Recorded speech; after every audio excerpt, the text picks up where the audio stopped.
Bonjour les amis et bienvenue sur ma chaîne. Ici, je partage avec toi du contenu enrichissant concernant la création de ta propre source d'eau potable ainsi que tout ce qui peut te permettre de développer ton mindset, de développer ton porte-monnaie.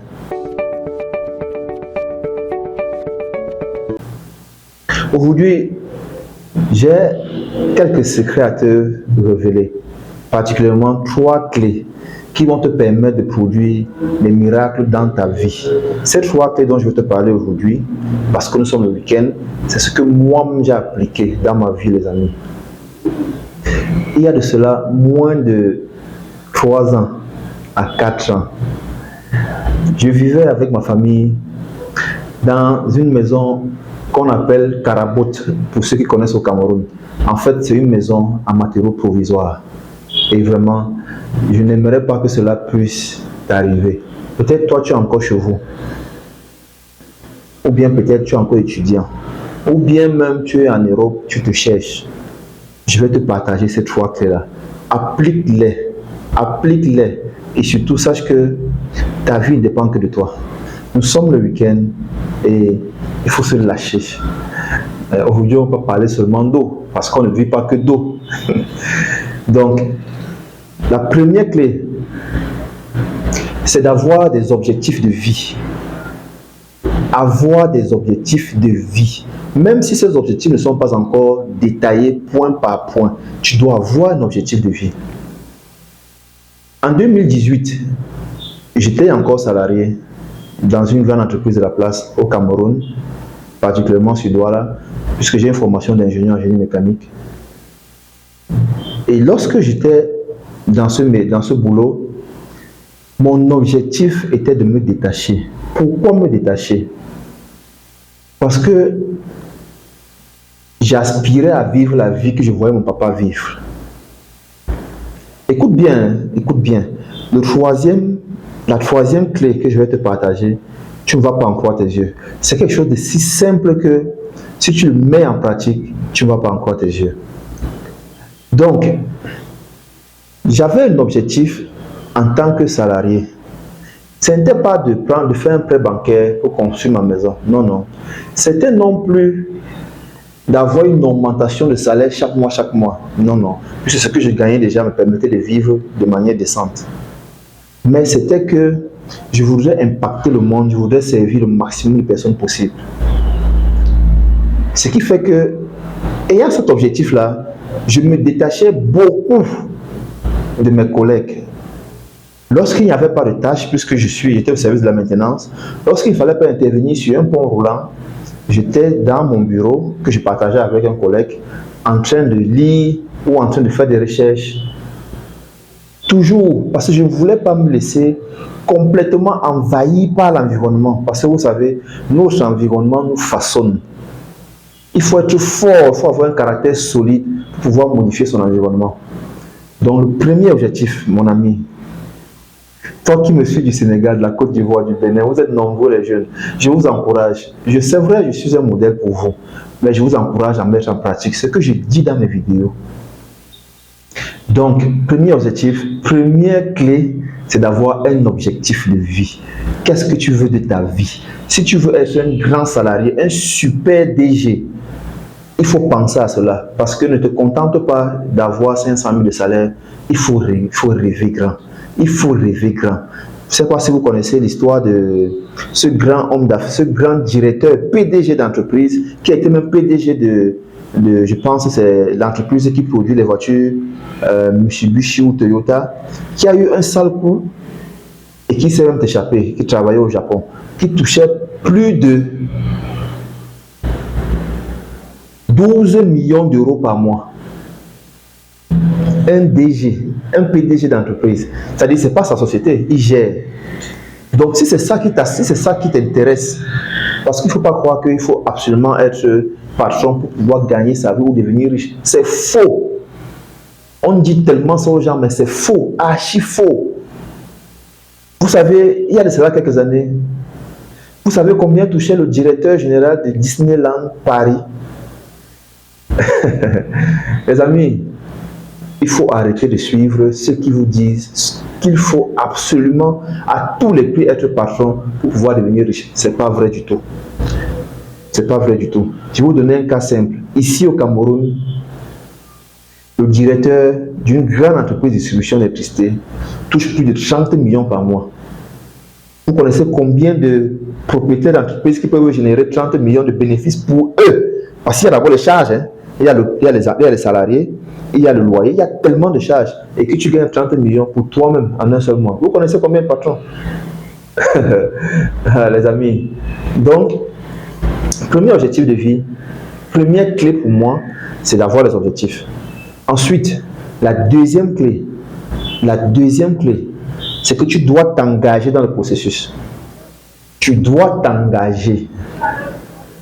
Tu dois t'engager. Et dans l'engagement, vous devez comprendre que l'engagement se décline en 3 phases. La première phase, c'est la volonté. Vous savez, beaucoup de gens disent, je veux être riche. Je souhaite que si Dieu me donne la chance d'être riche, je vais modifier les choses. Non, on ne veut pas.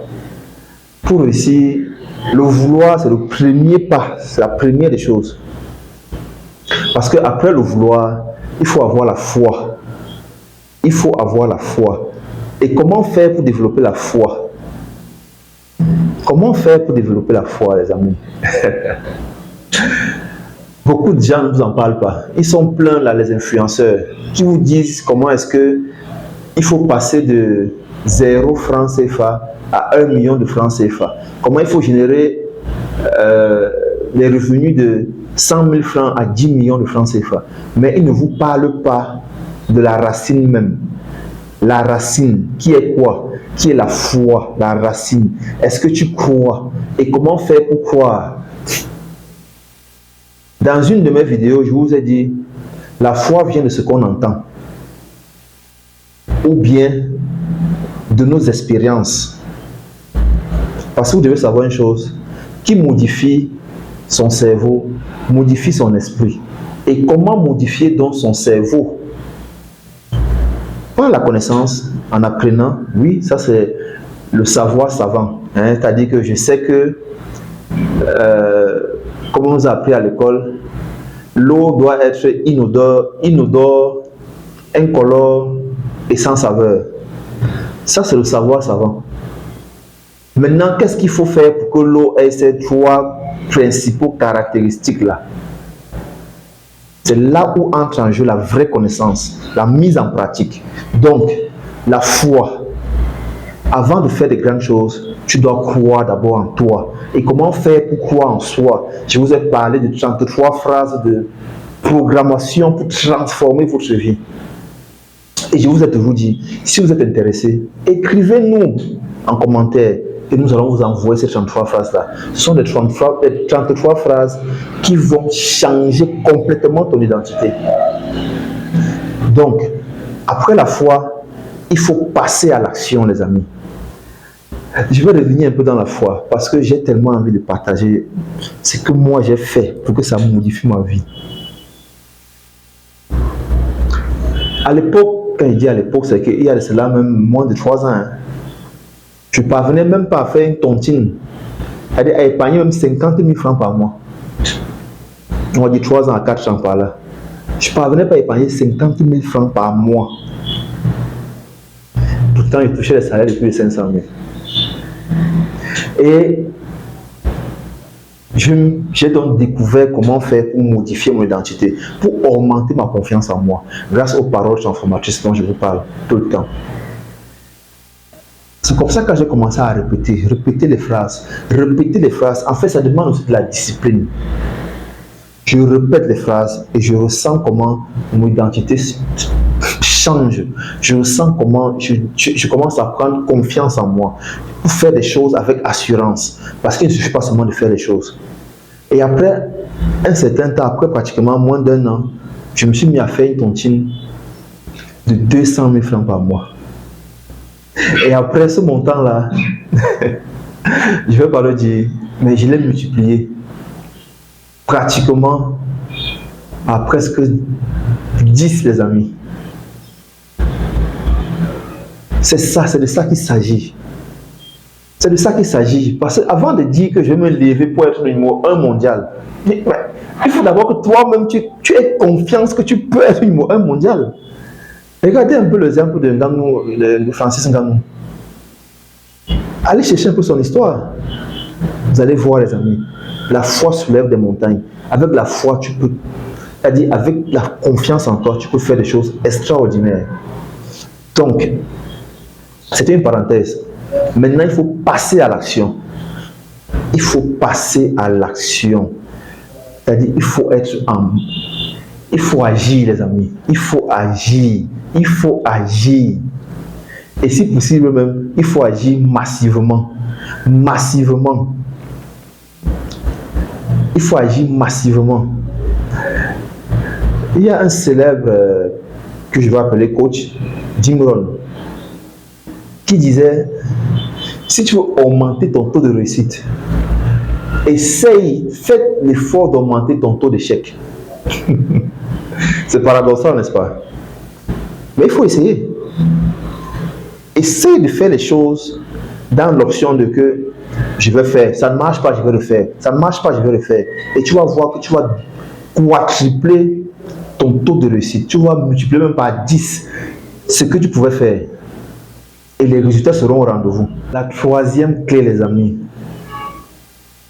Je ne sais pas pour toi, où tu es chrétien, où tu es musulman, où tu es animiste comme moi, ou bien tu es kémite, comme moi aussi. Mais tu ne dois pas laisser le côté métaphysique de ta vie. Tout à l'heure, j'étais en train de changer avec quelqu'un qui me dit: oh non, je vais déménager.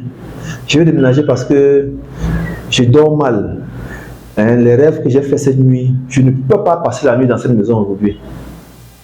Et je le regarde, je lui dis: tu dors mal? Elle me dit oui. Je dis: bon sang. Tu as encore beaucoup de choses à travailler sur toi. Qui peut te faire dormir mal? C'est qui? C'est quelle personne là? Il vient d'où qui te fait dormir mal?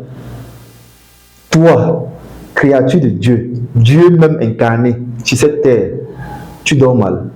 Non, c'est pas possible. Personne ne peut vous faire dormir mal. Personne ne peut vous intimider. Personne ne peut avoir un impact négatif sur votre vie si ce n'est pas vous qui donnez l'opportunité. Je vous ai dit, moi j'ai fait plus de 30 ans sans être malade. Les amis, développons notre mental. La troisième clé, c'est que tu dois développer ton côté spirituel ou métaphysique. Il ne faut pas jouer avec. Ne joue pas avec, mon ami. C'est ça le soubassement de ta réussite. C'est ça le soubassement de ta réussite. Je te donne un exemple d'acte métaphysique que tu peux poser pour pouvoir ébranler ta vie, pour pouvoir pousser à ce que les forces invisibles positives t'accompagnent dans tes actions, dans ta mission. Est-ce que tu es généreux? Est-ce que tu fais des dons? Est-ce que tu sais donner ou tu es avare? Ou tu es tellement chiche que toi-même tu n'arrives pas à manger même? Voilà un acte métaphysique. Quelle que soit la religion ou bien quelle que soit la spiritualité que tu pratiques, demande à qui que ce soit quel est l'impact de la générosité dans l'évolution d'un homme. Applique ces trois clés que je viens de te donner, principalement la troisième clé. Applique-la et tu verras les miracles. Tu verras les miracles. Il dit avant le 31 décembre 2023, tu vas témoigner. Tu vas témoigner. Applique cela. Mais écris-nous en commentaire pour qu'on t'envoie les 33 phrases qui vont changer complètement ton identité. Voilà ce que je voulais partager avec toi aujourd'hui. Nous sommes le week-end et je t'encourage à te lâcher, à prendre un peu de temps pour toi-même. Il ne faut pas trop réfléchir, mes amis. Parce que l'excès de réflexion bloque l'action et ça nous rend aussi parfois malheureux. Donc, prends du temps pour toi, balade-toi, la vie est belle et sache que le bonheur est toujours devant. C'était Constantin Sarr. Je te dis à la prochaine vidéo. Abonne-toi, partage la vidéo et like la vidéo. Ciao, ciao.